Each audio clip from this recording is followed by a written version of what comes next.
Laura Kuenssberg once exposed how French President Emmanuel Macron had been secretly going behind the EU's backs by texting and message Prime Minister Boris Johnson as Brexit negotiations threatened to derail. The BBC News political editor made the bombshell admission in October last year, just weeks before the UK would formally ask for an extension of its leaving date to January 31. At the time, the UK was gearing up for a potential general election, which would eventually be called and see Mr Johnson claim a landslide victory. Such was the size of his win, Mr Johnson was finally able to ensure the UK formally left the EU, heralding a new era for the nation. But ahead of that controversial date, the EU and UK were both stuck in negotiations which were on the cusp of being completely halted.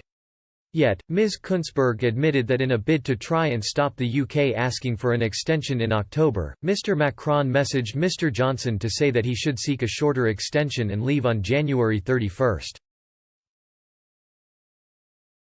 Speaking to the BBC's Brexitcast, she said that Mr Macron was initially against any form of delay, but such was the stalemate in the House of Commons due to ex-Prime Minister Theresa May's coalition government, it appeared necessary.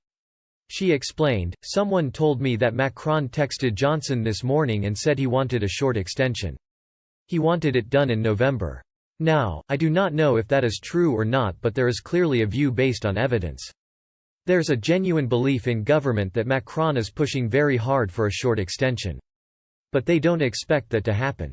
It came at a time when France wanted reassurance from Mr Johnson that if an extension was approved, there would be an election in the UK." Amélie de Montchalin, France's EU Affairs Minister, said she would not deal in political fiction. The politician added, "If there are elections that are not just desired but announced, organized, then we will be able to take decisions. We need facts." Ultimately, an election was called and saw Mr Johnson cruise to victory, securing the Conservatives' biggest majority since Margaret Thatcher's third term in Parliament.